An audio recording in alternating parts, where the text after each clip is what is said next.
Osaka. This bustling and vibrant city, known as the culinary capital of Japan, is home to some of the best foods in the country. So, of course, we had to spend a month here to deep dive into the food scene. As our stay in Osaka comes to an end, come join us on our final 48 hours to eat through some of our favorite spots in the city.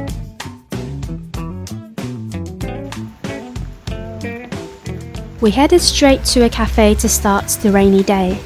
Our first stop is Wad, a cafe that brings the essence of Japan's tea ceremony to the city. Here, freshly brewed tea is served in unique handcrafted ceramics. Every detail feels intentional and thoughtful. The price is on the higher end, but taste and the experience feels premium as a result. My boyfriend ordered the iced matcha latte, which he really enjoyed. It came with a cup of milk and a separate jug of matcha to tailor to individual preferences. Cherry and melon. I ordered a hot drink, a hot hojicha latte, which came with a pot of milk boiled with roasted green tea leaves. Hojicha is still very underrated. It's nutty and smoky, and its low caffeine content means you can drink it at any hour of the day. The hojicha latte was warming and cozy. It was the perfect way to start the day. We paired our drinks with a side of rice cakes, which were freshly grilled and topped with a sugar soy sauce glaze. The smoky aroma of the rice cakes paired really well with the caramelized umami flavor of the sauce. All in all, we spent around an hour here, watching the different teas being made in front of us, and I even daydreamed about working here.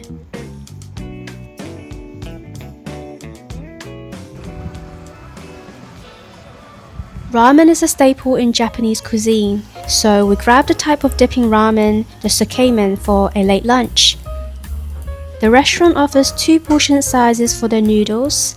I chose a smaller size, but the portion is still massive. Tsukemen is the best way to eat ramen in the summer because the noodles are served cold to preserve their chewy texture. They are meant to be dipped into a rich hot broth that is thick and packed full of flavor.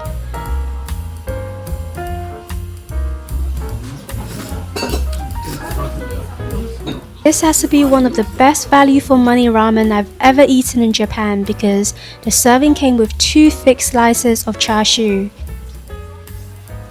So I was even more surprised when I found more chashu in the broth too.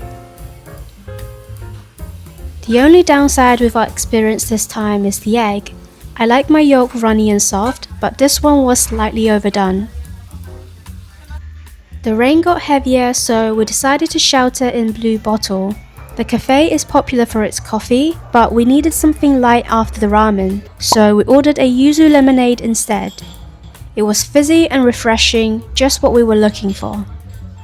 For dinner, we had a popular but delicious Gyukatsu chain in Japan. There is only one dish on the menu, and that's the Gyukatsu, but the set comes with a variety of toppings.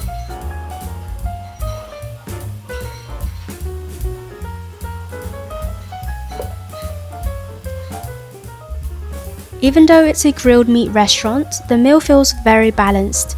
The different sides and sauces help add a variety of flavors to the meal and makes it quite fun to eat too. The beef cutlet itself is served rare. You can sear it on a hot stone plate and cook it to your preference. The sizzling sound and the aroma of the beef really helps to open up the appetite. The beef itself is fatty, rich and tender, and the breaded skin adds a crispy texture to the bite.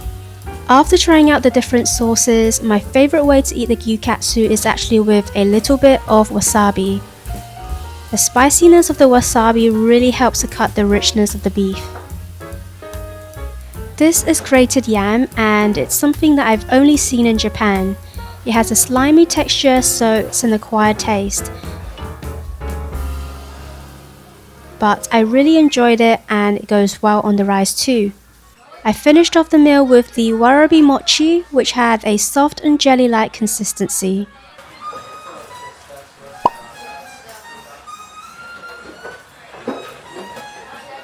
It's the next day, so thank you so much for watching this far, and let's have another wonderful day of eating together. This is a local spot that we just happened to have found because we were staying nearby. The first time we visited, we found ourselves in a queue with only Japanese locals. It was on a random weekday at 1 PM, so we knew we found a good spot. The restaurant specializes in bukkake udon, and we got their popular toppings, the chikuwa and the chicken tempura. The udon can be served hot or cold. We got the cold version, and it was served with a variety of toppings with umami dashi broth poured all over. The udon noodles were thick and bouncy, and they grabbed onto the flavor of the broth so well. The tempura was coated in a thin and light batter. It did not feel heavy at all, and it was so crispy.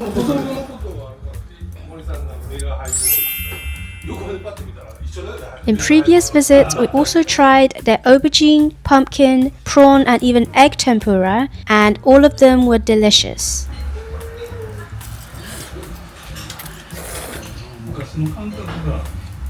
We headed into the popular Dotonbori area of Osaka for one last portion of the city's iconic dish, the Takoyaki. This is a staple street food dish made with savory batter and pieces of octopus.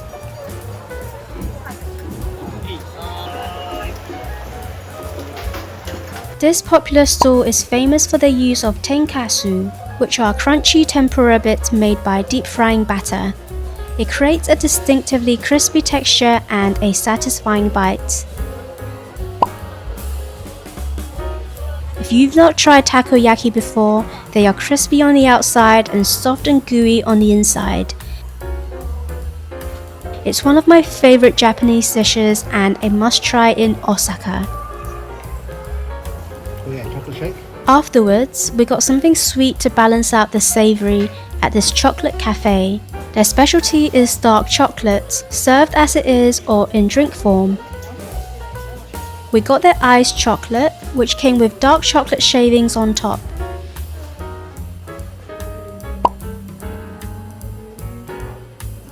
The chocolate was rich and smooth and had a wonderful aroma.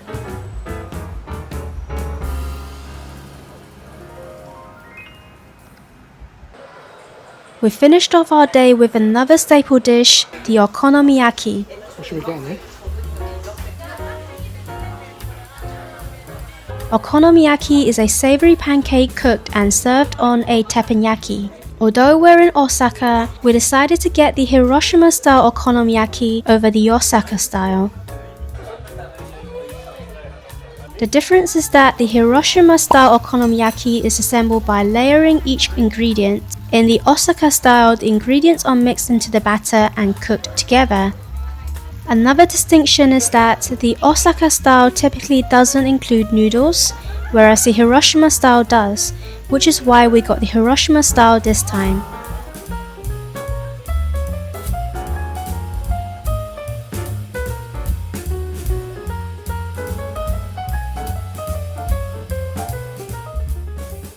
We got some refreshing drinks to go with our meal, as well as a side of kimchi and gyoza.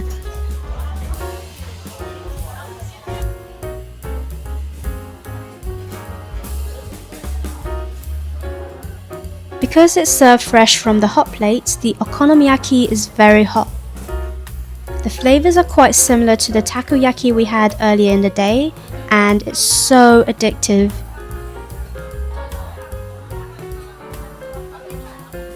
The creaminess from the mayonnaise, the savory umami flavor from the seaweed and bonito flakes, the crunchy texture from the batter and the veggies, every bite is so satisfying.